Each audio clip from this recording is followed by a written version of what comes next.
बोला जब ऐसे सर खुजलाया और बोला जब ना सही होना तो अपनी सपना चौधरी कौन सी बुरी है।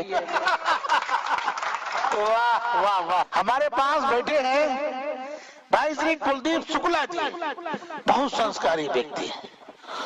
बचपन में ही घुट्टी में घोट घोट करके संस्कार पिलाए गए। बचपन से ही संस्कार में घुट्टी में घोट के पिलाए गए। यहाँ तक की स्थिति जानते हो क्या है? इन्हें छोटे पर जब वे छोटे थे संस्कार सिखाने के लिए एक दोहा सिखा दिया गया। क्या कि हाथ जोड़ छू के चरण नमन करो 2 बार। अच्छे संस्कार सिखाएंगे, हाथ जोड़ छू के चरण नमन करो 2 बार और बहन दूसरे की बहन मानो, एक संस्कार। ये इन्हें दोहा पूरा सिखा दिया गया। अब ये दोहा इसका प्रयोग करते रहे आदत में आ गया। अब जो चीज आदत में आ जाती है वो हो जरूर जाती है। इनकी शादी हुई, पत्नी घर में आई, गए, पहली बार उसको देखा, संस्कार जाग गए। हाथ जोड़ छू के चरण नमन किया 2 बार। कहा बहन जी आपका स्वागत है 100 बार। यही सिद्धियां है। जोरदार तालियां बजा करके स्वागत करें भाई श्री कुलदीप शुक्ला जी हमारे मंच पर। मेरी विदा हास्य वाली है, जैसा कि दादा ने भूमिका में ही बता दिया और ये वास्तविकता भी है कि हाथ जोड़ छूकर चरण नमन करूं 2 बार। इन्होंने 2 बार ही बताया, मैं 100 बार करता हूँ।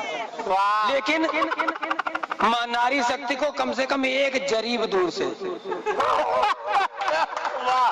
जरीब का मतलब जानते हैं ना? अगर आपने खेतों की नाप पड़ी होगी तो लगभग 10 गट्ठे की 1 जरीब होती है और 1 गट्ठा का मतलब 99 इंच होता है। अब आप खुद गणित लगा लीजिए, मैं गणित ज्यादा नहीं पढ़ा हूं कि कितनी दूरी से मैं प्रणाम करना पसंद करता हूं।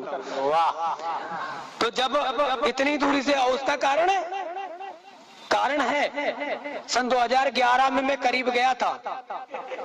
परिणाम आपके सामने है, कहने की कोई आवश्यकता नहीं है। वाह। दादा अभी एक बार हरियाणा साइड में एक मित्र से मिलने के लिए जाना हुआ, तो वहाँ मित्र के गांव में गए, चौपाल लगी हुई थी। कई सारे वहाँ हरियाणा में ये सिस्टम नहीं होता, वो चाचा की उम्र के हो चाहे कुछ भी हो, ज्यादातर सब ताऊ ही बोलते हैं। तो वहाँ बहुत सारे ताऊ बैठे जमा हुए थे। बीच में बड़ा सा हुक्का रखा हुआ था दादा, और उसमें बहुत लंबी सारी नली पड़ी हुई थी। जो देख रहे, एक सुट्टा मार रहा था दूसरे को बढ़ा रहा था, एक सुट्टा मार रहा दूसरे को बढ़ा रहा था। मैंने एक ताऊ को सुट्टा मारते हुए देखा, कसम से मुंह ऐसे लग रहा था जैसे अपने यूपी में सेल्फी लेती हुई लड़की। और वहां पर इतने सारे ताऊ बैठे हुए थे कि वो एक मीडिया का पत्रकार आ गया। पत्रकार बोला, वो सर्वे कर रहा था कुछ कि वो अगली बार सरकार किसकी बनेगी, उसमें 2024 चुनाव के चक्कर में। तो उसने एक ताऊ के सामने माइक कर दिया, बोले ताऊ मैं मीडिया से हूँ, पत्रकार हूँ, आप ये बताइए कि 2024 में आप प्रधानमंत्री के रूप में किसको देखना चाहेंगे? बोले कौन कौन है मैदान में? तो बोले ताऊ ममता बनर्जी को देखना चाहेंगे। ताऊ चुप रहा। बोले सोनिया गांधी को देखना चाहेंगे। बोले मायावती को देखना चाहेंगे। ताऊ बोला जब ऐसे सर खुजलाया और बोला जब ना सही होना तो अपनी सपना चौधरी कौन सी बुरी है।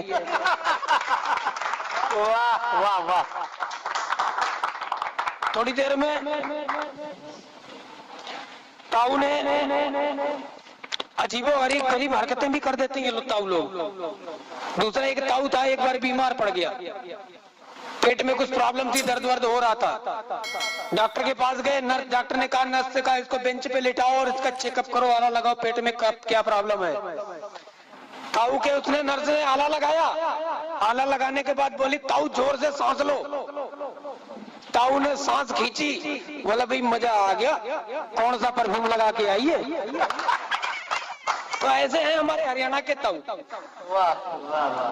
और अब इस पर ज्यादा बात ना करते हुए मैं आपको एक कविता की तरफ ले चलता हूँ, अपनी एक नई रचना की तरफ ले चलता हूँ। क्योंकि हमारी पुरानी खुन्नस अगर किसी से है तो दो से ही है, या तो पत्नी से है या फिर नेताओं से है। आज पत्नी वाला विषय थोड़ा साइड में रखेंगे, क्योंकि कल का पंगा अभी तक शांत नहीं हुआ है। तो आज नेताओं की बात कर लेते हैं कि वो काम करने जब इलेक्शन के टाइम पे आएंगे तो उल्टे पैरी छूने आएंगे, मारने नहीं आएंगे। वहां पर रिस्क थोड़ा कम रहता है, और यहाँ पत्नी वाले मामले में रिस्क तो की संभावना 99.9% तक तो होती ही है कि एक बार कुछ डाकुओं ने एक नेता को किडनैप कर लिया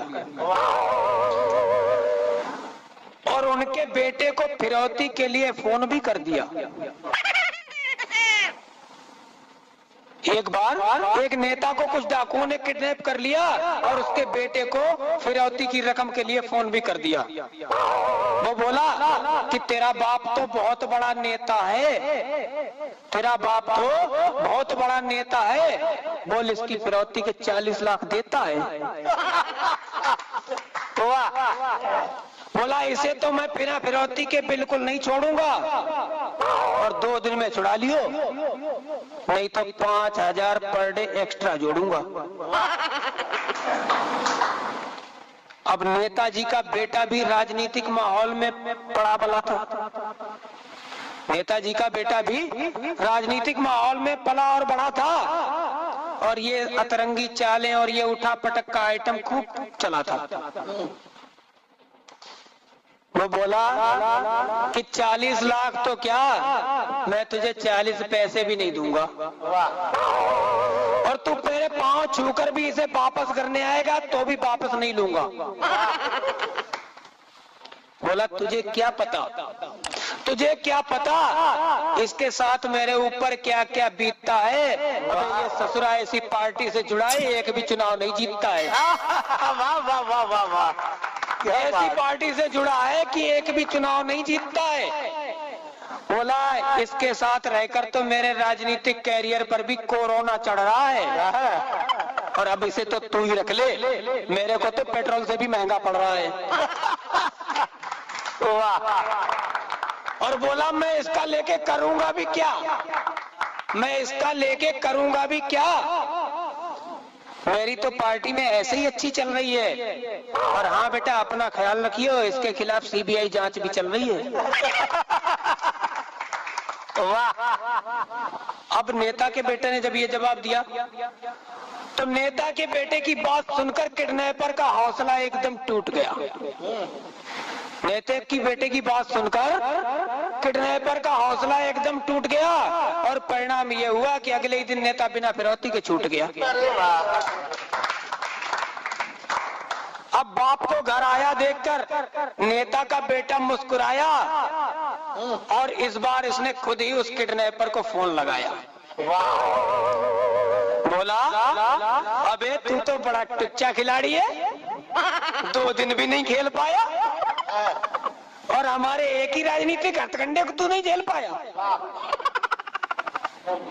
बोला हमने अपने बाप को फोकट में छुड़वाने के लिए ये दांव चला था, और तू तो विद्यार्थी है बेटा, अभी गुरु को पढ़ाने चला था। अब तू ये बता बेटा कि ये हमारा हथकंडा कैसा था। अब तू ये बता बेटा कि हमारा ये राजनीतिक हथकंडा कैसा था। बेवकूफ, तुझे नहीं पता, राजनीति से पहले यही तो हमारा भी पेशा था। वाह वाह वाह, क्या व्यंग्य, वाह। और उससे बोला कि तुम टुच्चे थे, टुच्चे हो, ज्यादा उड़ने की कोशिश मत करना, और औकात भूल गए अपनी।